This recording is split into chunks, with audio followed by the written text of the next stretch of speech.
All right. Good morning, everybody. Welcome. We are excited to have you here today for this Met How at Home program of talking about end of life ceremony.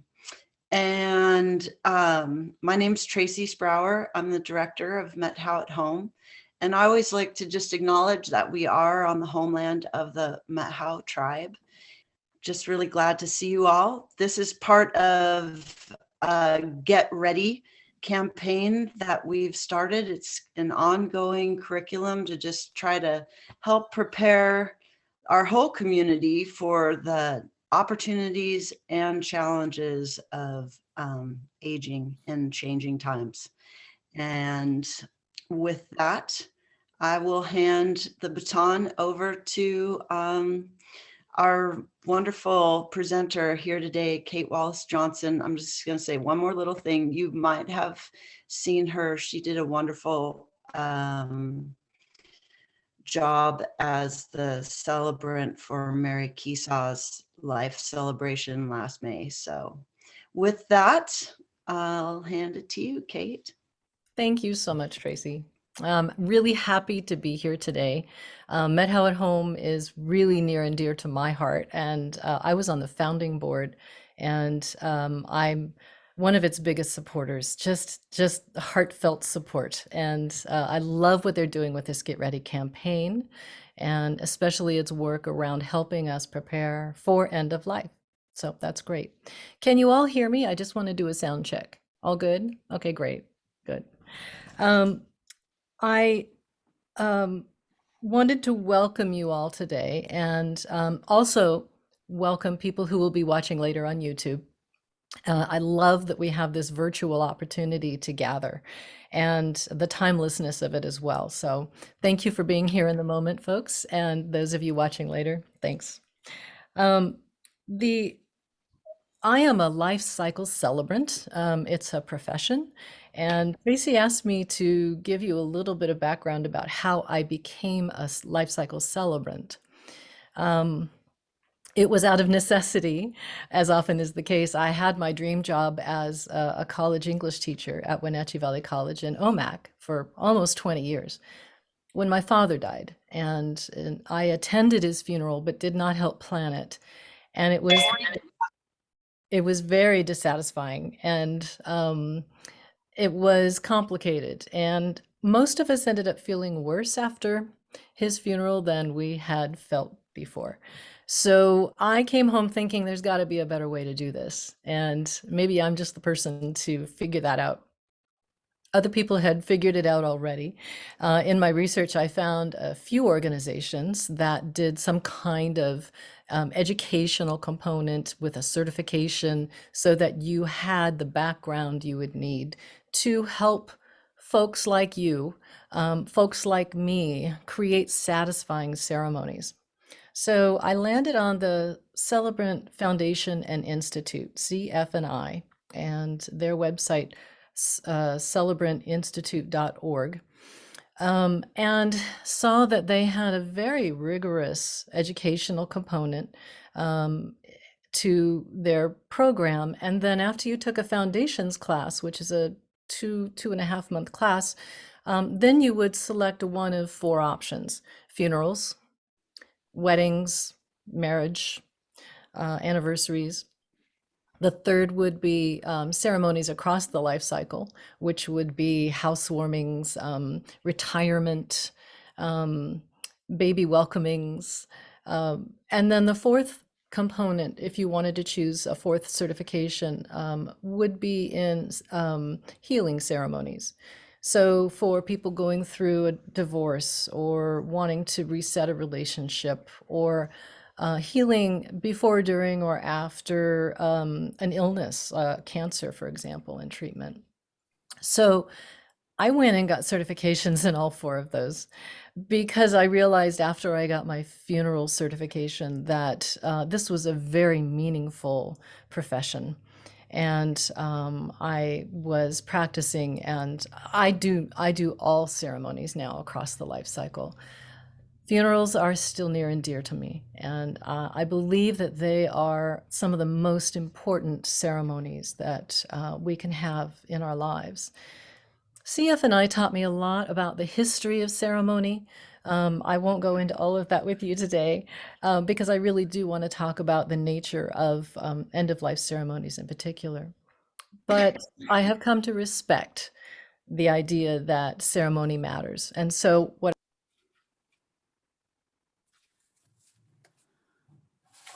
Kate, I just accidentally muted you. I'm so sorry. So you have to unmute yourself. Sorry. there we go. Sorry about that. Okay, we're good. So, what I'd like to do is show you a little bit of a very small ritual that we can do together here now. And this will be a sustenance ritual. And you don't have to do much at all except just pay attention. And I think that's what one of ceremony's greatest gifts is, that we pay attention.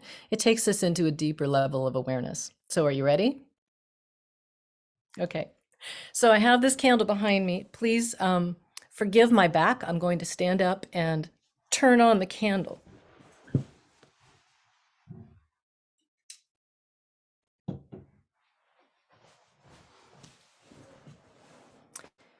And of course, the candle is a metaphor for light. And light is very practically something that is helping us talk today.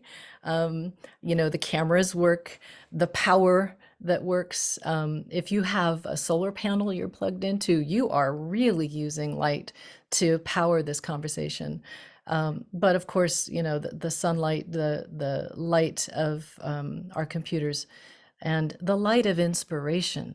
Hopefully, I can inspire you today to think about end of life ceremonies in a new way with more information than you had when you came.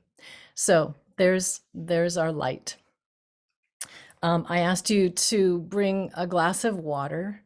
Would you just take a sip of that and do it mindfully? Just swallow, but do it mindfully.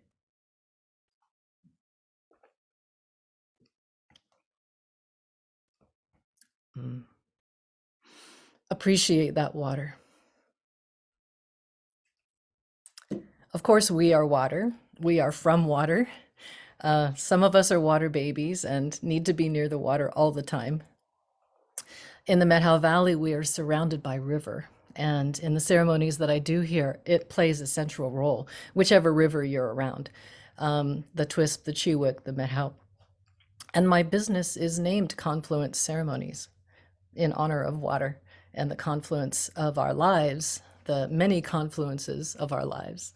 So that water is sustenance. We know that we must have it in order to live, but we also know that it enhances our quality of life. We're connected to water and we're grateful for water.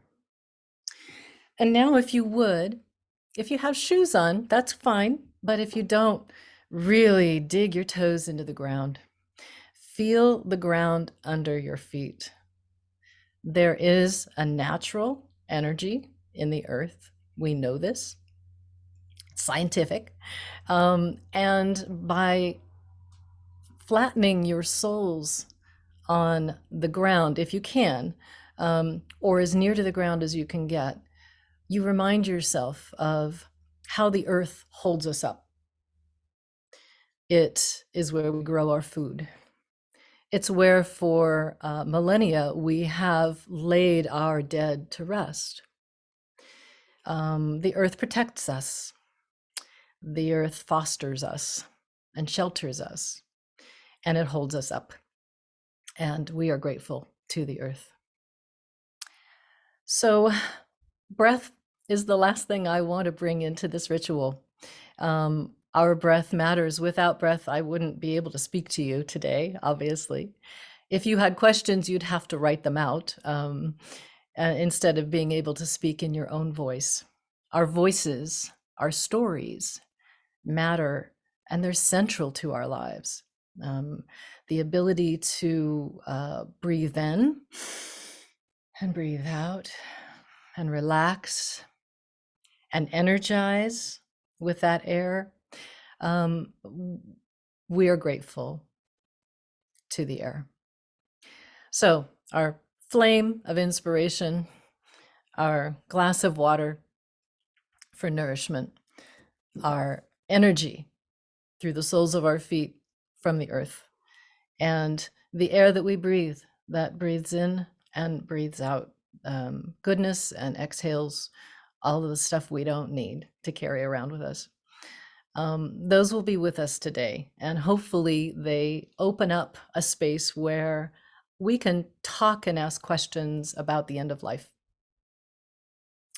If you have questions while I'm speaking, I'd be happy to answer them at the end if you think you can remember. If not, type them into the chat, and Tracy will be trying to keep track of your questions, and I will make time to answer them. I look forward to your questions, so get me some good ones. This has been a really tough time for all of us, the last few years especially, and uniquely in our own lives, we've had our own struggles. And so I think for some people, the idea of sitting around talking about end of life ceremonies might feel frivolous. And I just want to put that on the table right here. One thing that celebrants do is try to deal with the authentic. We're not ones to gloss over. We try to look straight on at what's here. And so I would just like to, first of all, pat your hand and say, you've made it this far, and I'm grateful that you're here.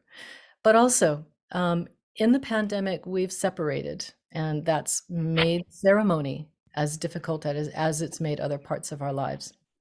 And so I want to talk to you today about some ways that we can bridge the separation that the pandemic has brought to our lives.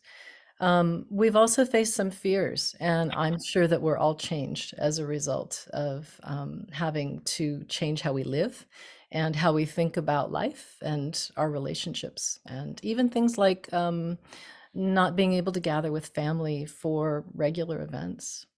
Mother's Day, for example, is coming up. That's a tough one. We've also got death happening all around us, especially now if you pay attention to the news, what's happening in Eastern Europe, with the death and dislocation, the death of a culture as well as people. And so, that's something that we want to attend to, and maybe thinking about our own end of life feels a little bit less important than that. There's also a fentanyl overdose problem right now, and it has increased during the pandemic. And I was just listening to NPR last week and hearing the amazing death rates in Washington State for fentanyl overdose, and the effect of that on families, I know, is devastating. And so I want to give us this space here where we can talk about end of life ceremonies and see that as a healthful thing. When we help ourselves understand them, we'll help our families, and that will have a ripple effect into the world. The more we learn and the more we can face our own end of life, I think the better off all of us are, and the richer our lives are. So that's my philosophy anyway. That's where I come from. So I do want to tell you about being a celebrant. A celebrant is not like being an officiant. We are professionals in ceremony, and so we're specialists. We focus in with our clients to create ceremonies that they want.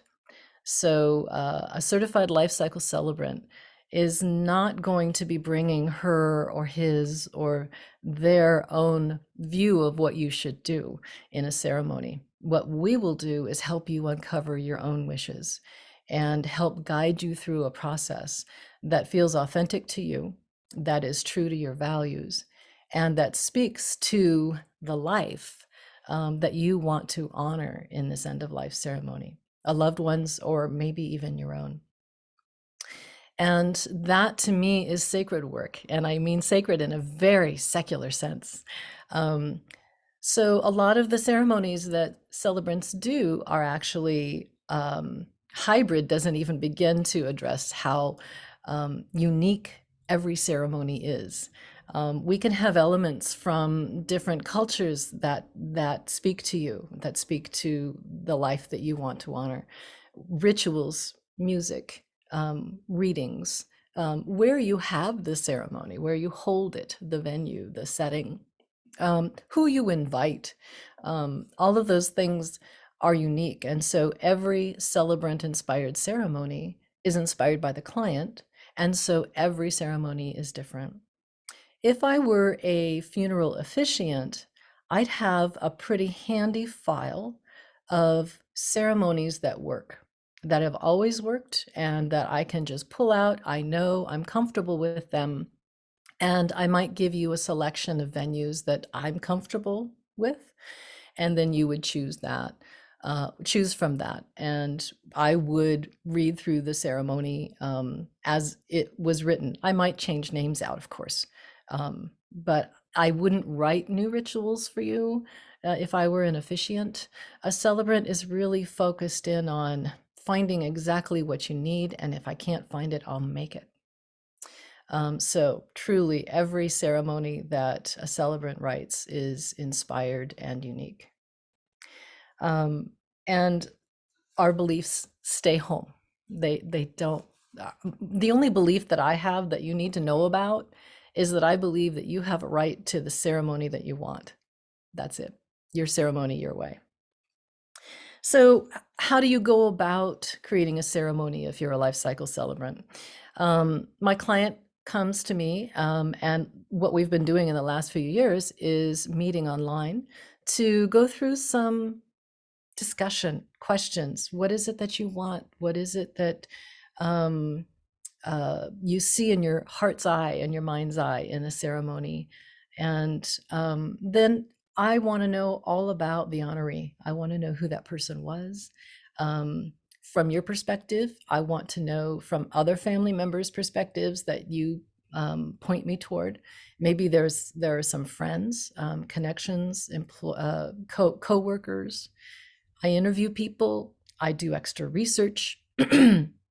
Maybe there's a Armenian family culture, and I don't know about Armenian family culture, but you do. And so I'm going to learn everything I can about that, and then together we'll put together some touch that speaks to the authentic life that was lived. The heart of a celebrant inspired ceremony is the story, the life sketch. And it is not an obituary. An obituary is wonderful for announcing to the world that this person has died. I don't know that they belong in ceremonies so much because most of the people who are there already understand, when they were born, where they lived, when they died. The soul sketch is much deeper.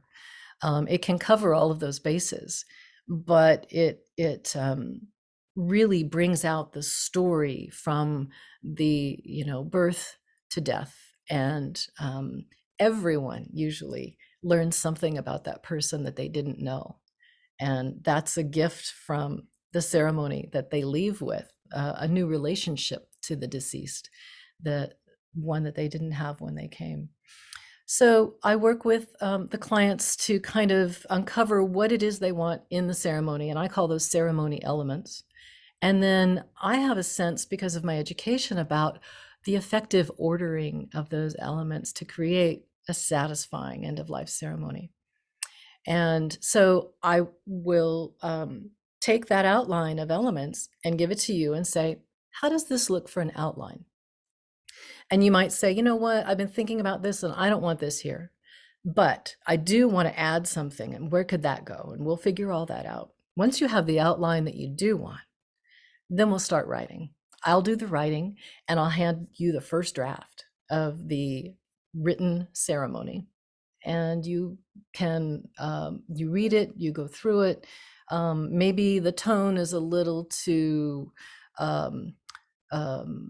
maudlin. Maybe you want something more joyful. Maybe, you want to change in how deeply we go into the death, and you want to focus more on the living, whatever you want, I make those changes. And then I give you the next draft and say, well, how does this serve? When you have the written ceremony that you want, then we're ready to enact the ceremony. You choose where, you choose who you invite, and the date. We have that figured out, and I come and we enact the ceremony. We may have unique rituals that we've created. You may invite musicians, or it's unique. There's just not a cookie cutter ceremony in a life cycle celebrants bag. Everything is unique and new because every life is unique. So that's just a little overview of Life Cycle Celebrant and how we are different from what you might expect. What I'd like to do now is talk to you a little bit about the actual options for end of life ceremonies. And I'm sure you know a lot of these, but let's put it in a framework that might make sense to you, that feels a little bit more approachable.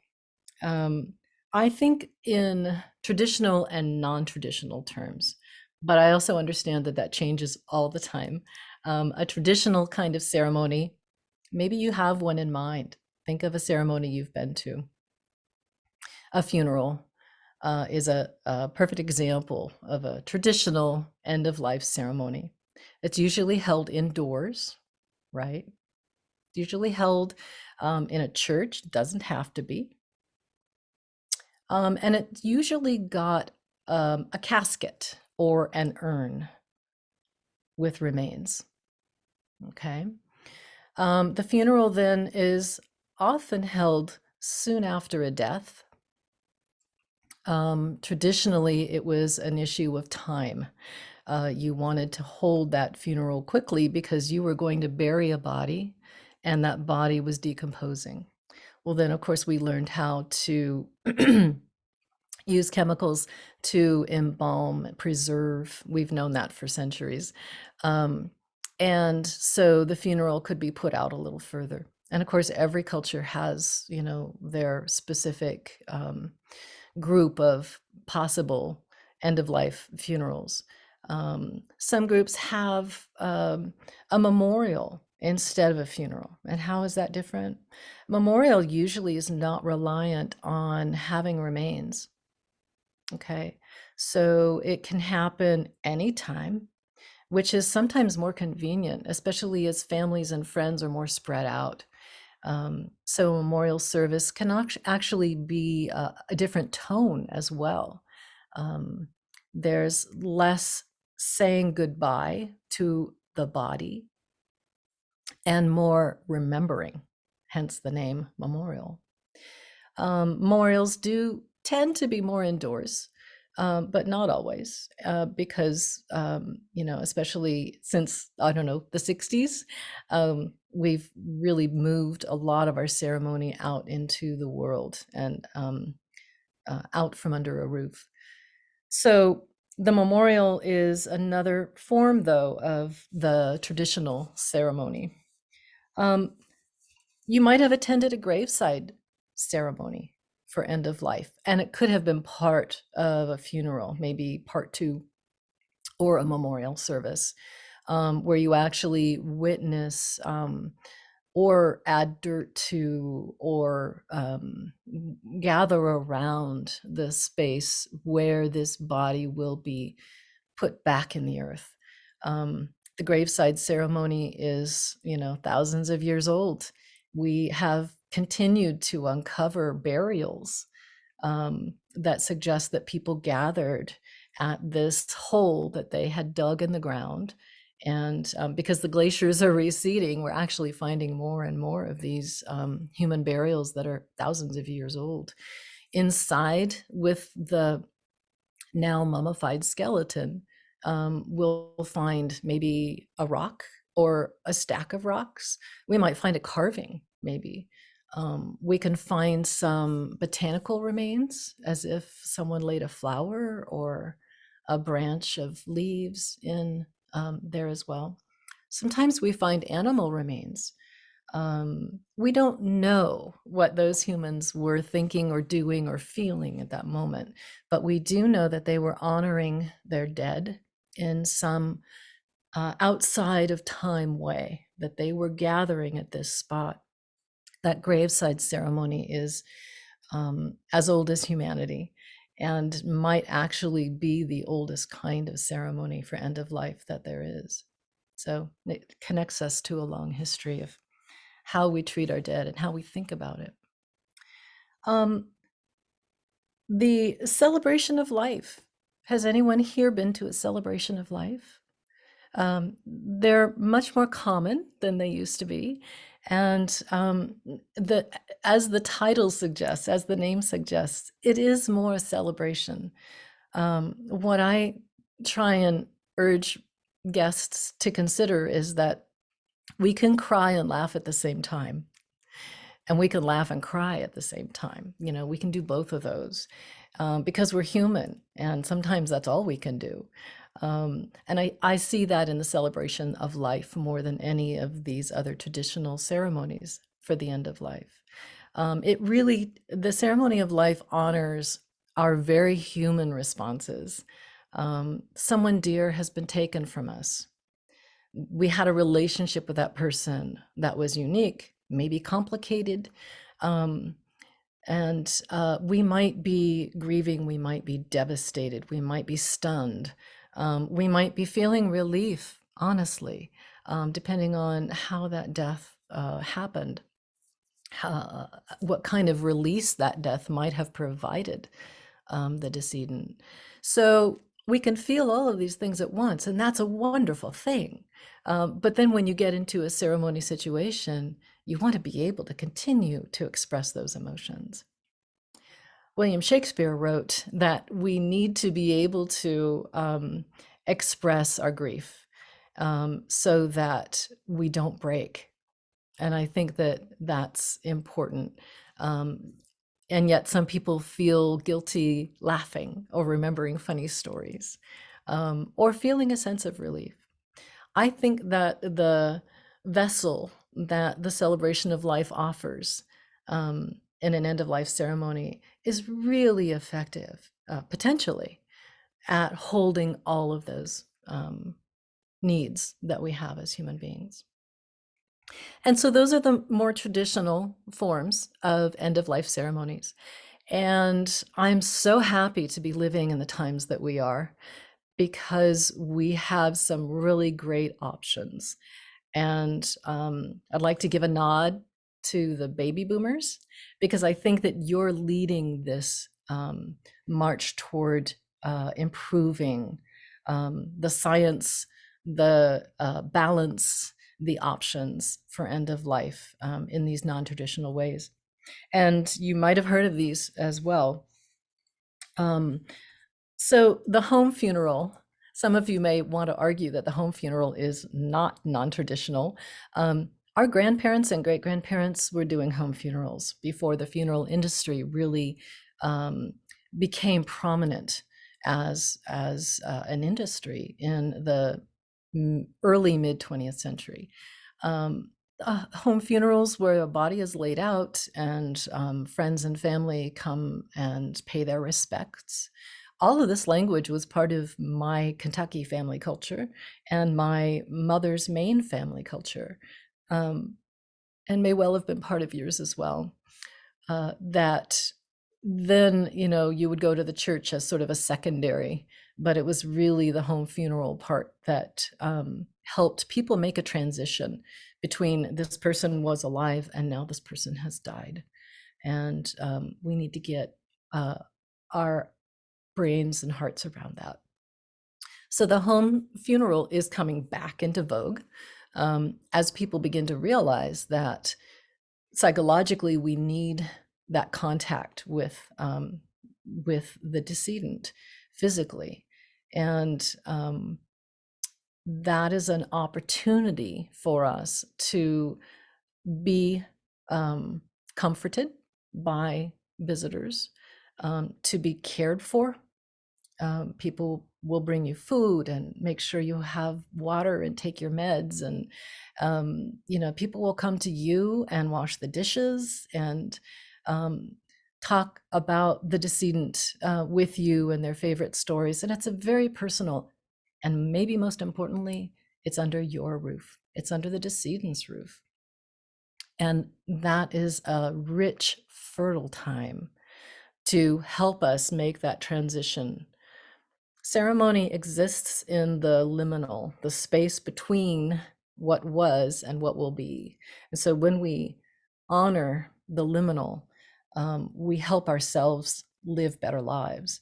And we make that transition more effectively. So I just want to offer you that sort of framework. So the home funeral, I think it's a wonderful return to tradition in a non-traditional ceremony, and there are a million ways to do these ceremonies, as always. Um, there are now earth-based ceremonies. You've probably heard about some of these. Green burial. We've been interested in that for maybe 10 years or so, and some green burial. I think Canada, for example, has a cemetery which is devoted to green burials in Vancouver, and it's burial of the body, so no cremation, and it's a more natural. There's no embalming that happens, so you're not taking a body and putting poisons back into the earth. You're taking the body as it is, and actually, some metals, if they're in the body, are removed first. But then that person is basically planted back in the earth. And wrapped maybe in fabric, burlap, something like that, which is traditional. How you can do what you want in some of these green burials, wrap them in what you wish. And then that person just returns to the earth and has that place in that cemetery. And so the mourners can visit just like they would in a regular cemetery, but the person is not blocked up in a piece of cement or in a box. They are really a part of the earth, and within a few years become part of the earth. So that's the green burial very generally. There's much more to these than I'm able to get into right now. Cremation itself is non-traditional for some cultures, and I want us to keep that in mind. Cremation is still considered to be way out there by some, even in America, in the United States, in some of our cultures here. It is a way of disposing of a body that may or may not allow for grieving people to visit the remains. You can certainly have a columbarium or an inurnment where the ashes are put in an urn and the urn is placed in a cemetery. But a lot of people who choose cremation do so that their ashes can be dispersed. And they might be put in a river or taken out in the ocean in a boat for that purpose. There are many services along the Pacific coast, for example, where ashes are taken out and dispersed in people. The ashes are part of the ocean again. My mother's ceremony, she died of COVID last March of 20. And we took her ashes and put them in mini urns and took them out to the ocean that she loved and let the tide, it was a high tide that was going out, and let that tide remove.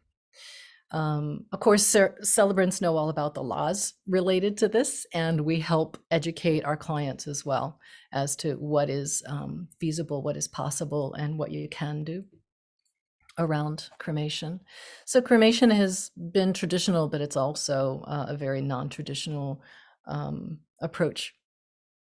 And another earth-based ceremony is aquamation. Have you heard of that? It's brand new, wherein you take the body and it is put into a pod, basically. It looks like a Star Trek pod, what they used to sleep in. and it's filled with water or a special solution. Now, MedHow at Home, I think, is actually, Tracy, is this right? Going to have a specialist who's doing this aquamation work from Seattle come to talk about aquamation. Yeah, we're on the 13th. Beverly Trick from People's Memorial will be coming and explaining all the different options, so that Okay. recompose, the Yeah. aquamation, and yeah, Great.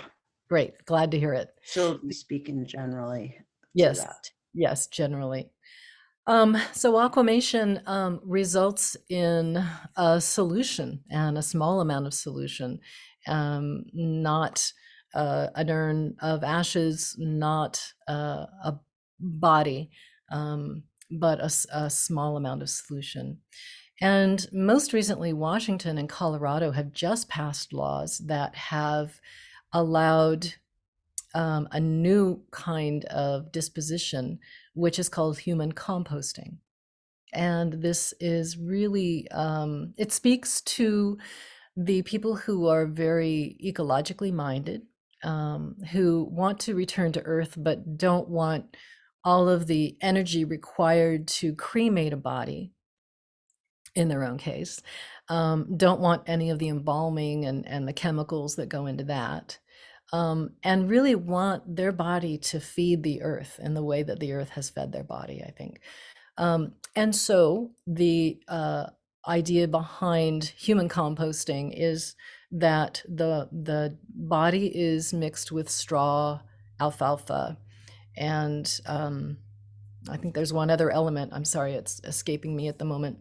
And placed in a box. Just imagine your composter. You've seen the composters that roll, and these boxes are on rollers.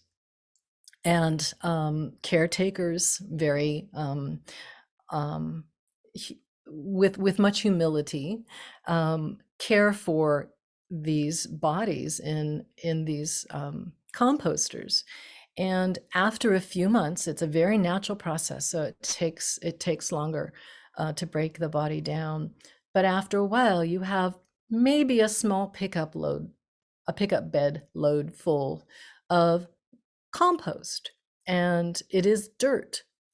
You are allowed by law in Washington and Colorado to use that dirt, say, in a flower garden.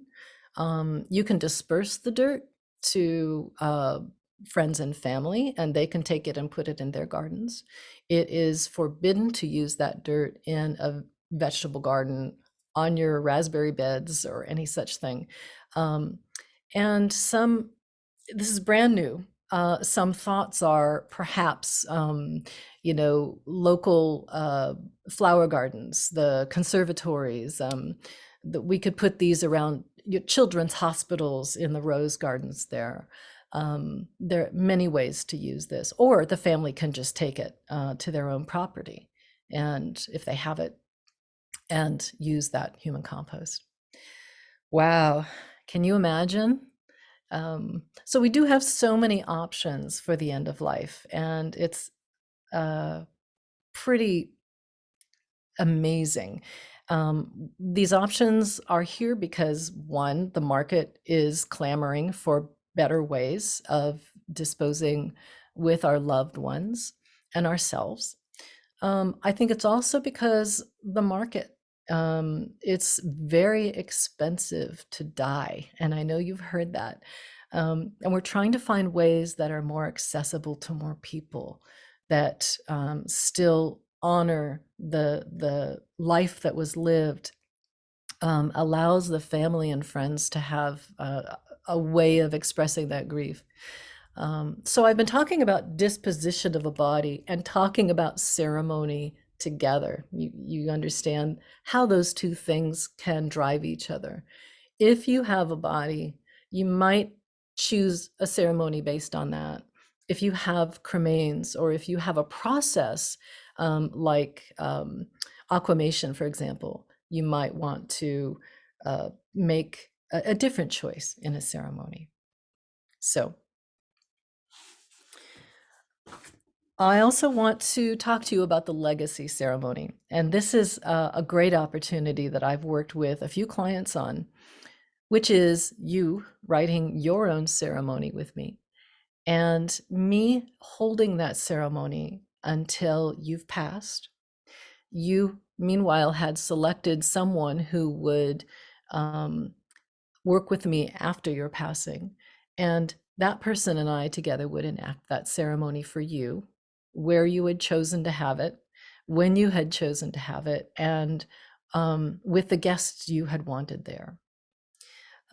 This is a very amazing process, and I think can be extremely helpful in all of us, each of us, getting more comfortable with the idea of dying by looking at our own lives. Looking back, looking forward, the legacy ceremony allows us to do that. And I think it's a good opportunity. So, at any place, there are three parts to the legacy ceremony. There's me working with the honoree while he or she is alive. There is the honoree assigning, basically legally assigning someone else to take over when they've passed. And then when that person passes, the assignee makes the next set of decisions about setting up the ceremony, and then we enact it. It's an amazing thing because it's about story and you get to control the story. My clients who have done a legacy ceremony did so because they really felt their lives had been well lived and they wanted to be able to pass on the stories in their own way. And not think that someone might be up there just reading an obituary, but uncovering the lessons of a life well lived and knowing what kind of pain people might be in and being able to address that.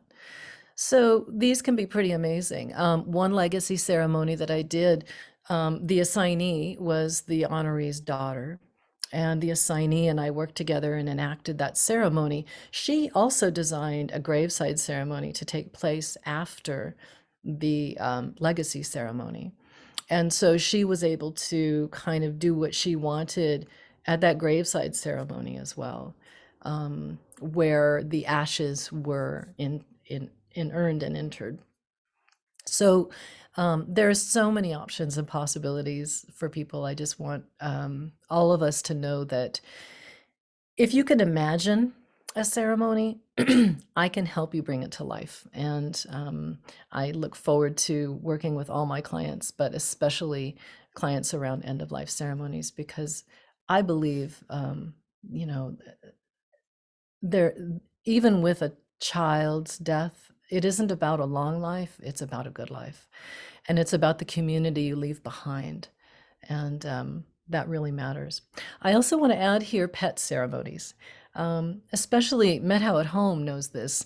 As we get older, some of us really, really have come to value our relationships with animals, the animals we keep close to us and in our homes. Pet ceremonies have been neglected, and I think to our human detriment. If you've ever had a close relationship with an animal, and not just cats and dogs, especially in the Methow Valley, people are very good friends with their farm animals or with horses that they, ride. Those relationships can be meaningful and just as um, you can't even compare a relationship with a pet to a relationship with a person because they're not the same. But that doesn't mean that our relationships with animals are any less. Sometimes they're more. And when they pass, we are grieving. We have loss. We experience that. And, that's just another death that many of us can relate to in our lives that is memorable, that's hard to get over. And getting over isn't even the right word, is it? Hard to absorb. So, animal ceremonies for end of life, I think, are other options for us to keep in mind, again, with the idea that ceremony is healthful, that when we create ceremonies that are authentic and real, we actually are helping ourselves live more fully. And whew, okay, I've talked about a lot today. Right now, I'd like to hand it over to Tracy to give us an overview of an amazing year she's had, and specifically around some end of life ceremony that she's created. And Tracy, being a certified life cycle celebrant, you can get an example of what those ceremonies can be. Tracy? Wow, yeah, thank you so much, Kate, for that great overview of just options and ceremonies. And I guess for me, I first was drawn to ceremony, and particularly end of life ceremony, when I was in New Zealand, and then on Bali, and just seeing the richness of the way that people celebrate and ritualize their life. I was in a little village in New Zealand for a couple months when one of the villagers died, and then was but I bore witness to this 3-day traditional Maori ceremony that was like a home funeral, except it was in their longhouse called the marae, and it just blew my mind. So I always kind of kept that with me. And then a few years ago, I just felt really called to go through the program, through the celebrancy program, and because I felt so unprepared. If someone would have, if someone died, I was just like, I need to get more skills in this way. And unfortunately, well, in part it was motivated because we lost my sister-in-law really suddenly, and that ceremony didn't really happen. The family sort of fell apart. And so that's when I really was just like, oh, I need to be more prepared. Unfortunately, I used my skills last year when my ex-husband, my kid's father, suddenly died, and so we really ceremonialized every little bit, step, piece, part of the whole process. And I just want to share my screen. Let me see if I can pull up a couple of photos. And it was very organic, but let's see what I have. Originally we wanted to do a home funeral, and so we asked our friends if they could make this casket. Can you see this, Kate? Is this photo showing? Can Yes. somebody tell Yes, I me? can see that now. Okay, thank you. Yeah. So it was very spontaneous, but I just felt like, okay, we couldn't have a home funeral. Basically, the coroner wouldn't allow us to bring him home. So we, a few days later, we gathered together and to decorate this casket for Joe. And let me just see if I can, this might take me a second.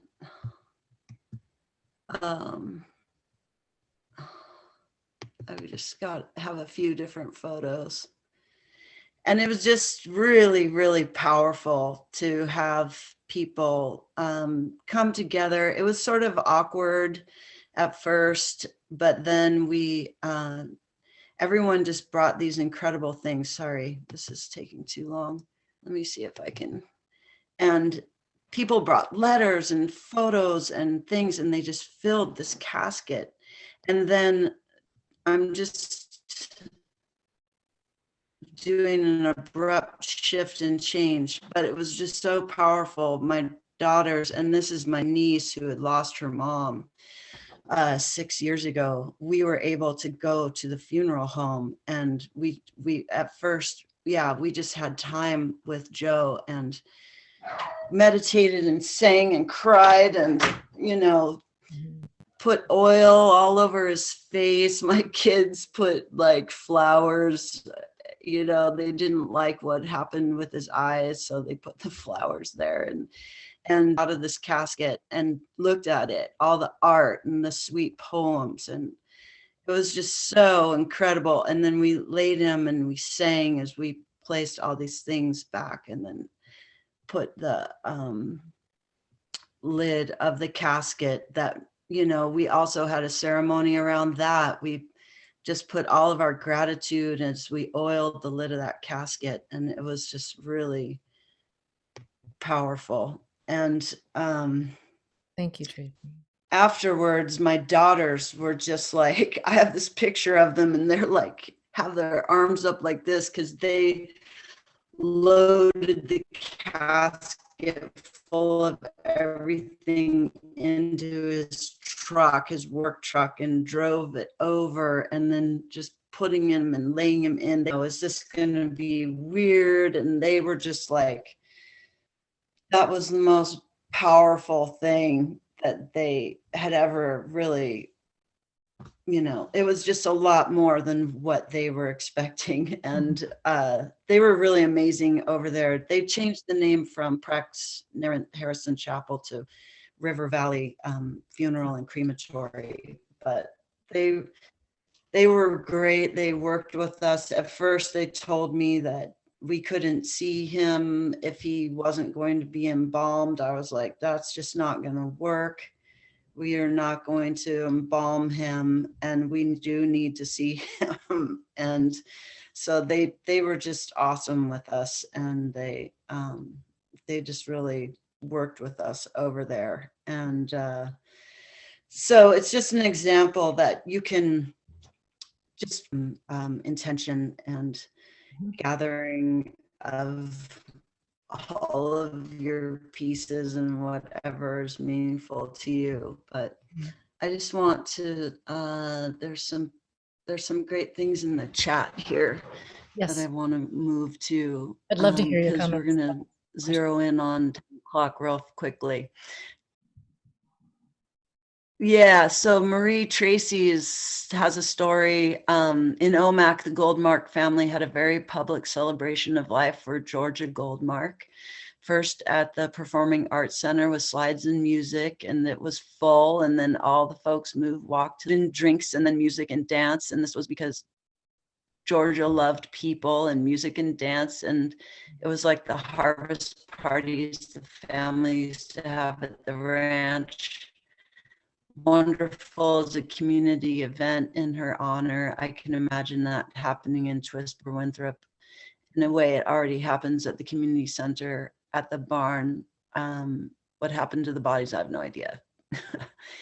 And And then can I from make a comment Chris, I about would that, like to Tracy? introduce this concept to my 90. Yeah, yeah, Sorry. go ahead. I think that that's a really good example, Tracy's example from the Georgia Goldmark event, of recognizing that the public has a need to send you on your way when you go. Um, and my husband's grandfather was from the same community. And when I asked him before his death, so what do you want in a funeral, or what sort of end of life ceremony do you want? And this was not when I was a celebrant. And he looked at me and he said, I don't want any ceremony. Why would I want a ceremony? And I said, well, because people will want to say goodbye. And he looked at me and he thought, you know, that kind of look on his face. But then he agreed and he said, I never thought of that. I just never realized it. But yes, I think Georgia's spirit was really celebratory, and she understood the important nature of those community relationships. The family took care of the body, the family took care of their private ceremony, but then they held a public ceremony. That was a really kind thing to do for the community. Mm-hmm. Yeah, and we did that as well, you know, a couple of weeks after the his invited the whole community because that was Joe. He would want everything to just be super open. And we could at that point, we were so like shocked and raw before that. But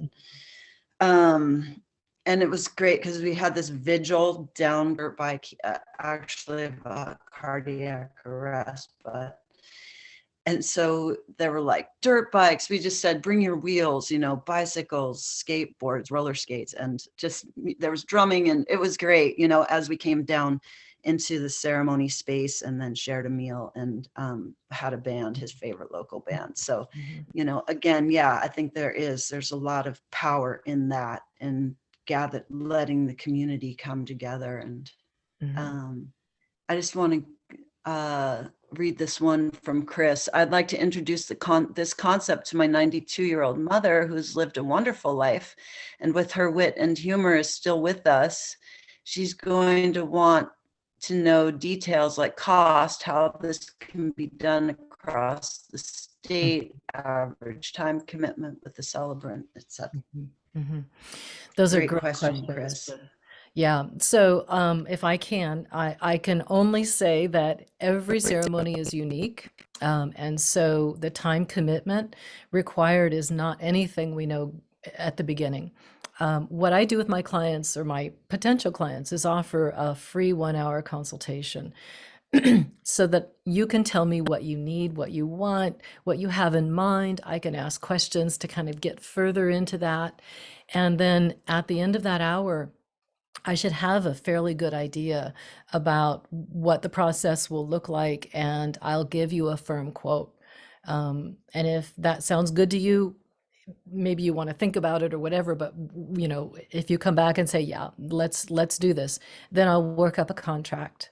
In the case of a legacy ceremony, we would also work up a contract with the assignee that would probably work with us in the first part of that process. And I'd love to talk to your mom, Chris. She sounds like a wonderful person.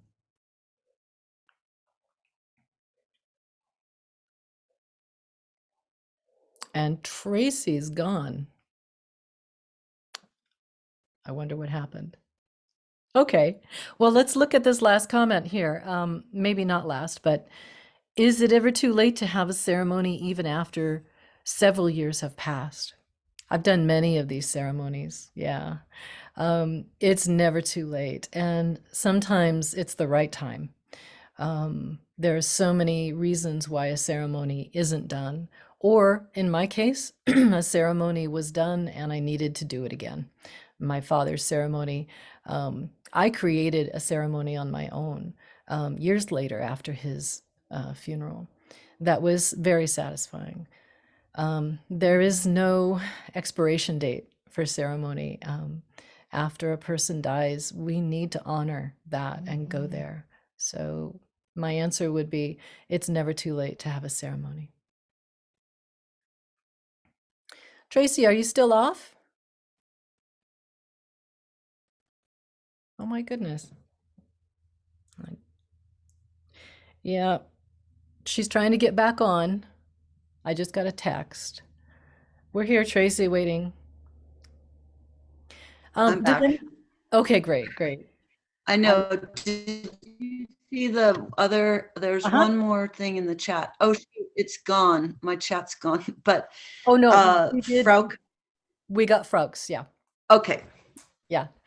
Does anyone else want to unmute and make a comment or ask any questions? Is that okay, Tracy?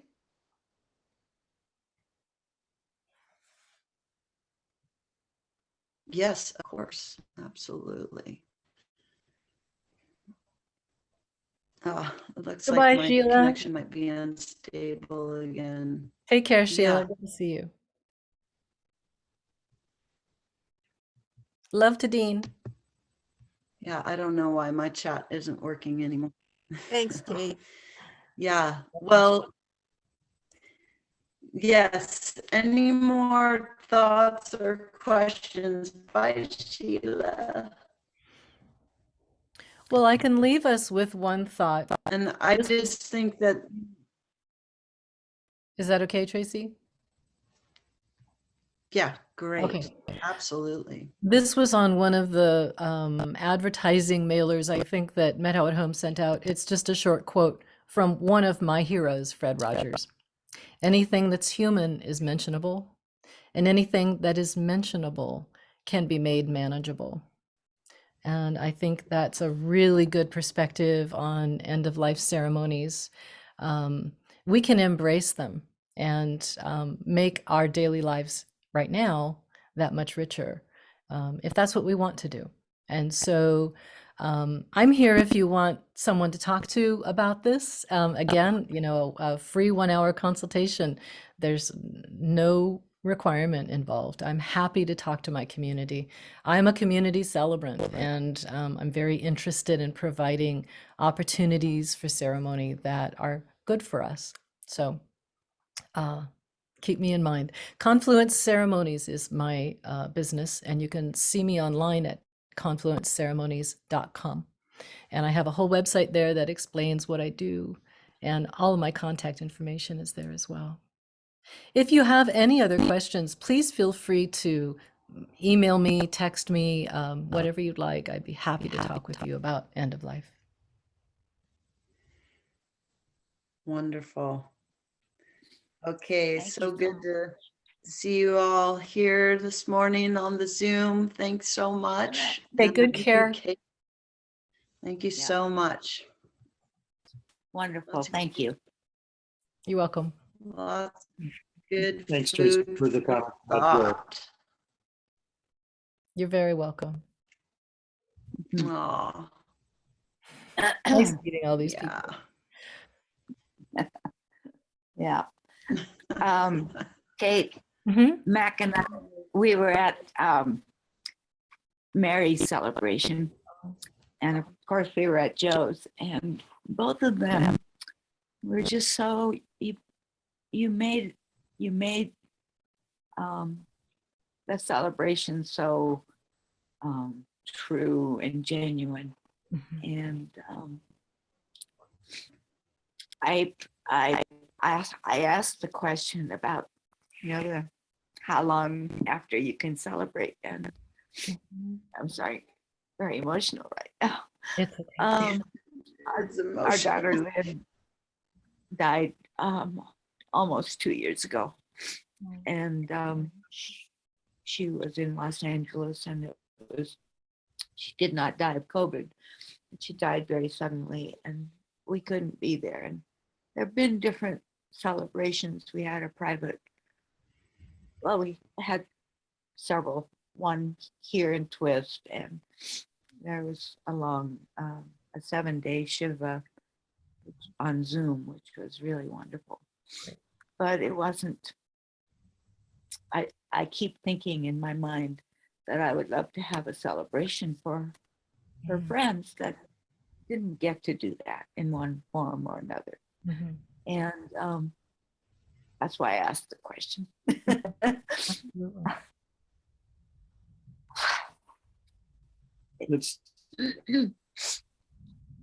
It's been a hard couple of years. Just a year after Lynn died, Joe left us, and they're with us all the time. When we're hiking, and when we're walking, and when we're all the time. I'm glad. I hadn't really thought about. I'm having to think through your comment about a late celebration and how that would work. Mhm. Lynn had friends literally spread across the country, and Mhm. family, and so it was, Mhm. But thank you for sparking Mhm. the interest and thinking about how to do it. Absolutely.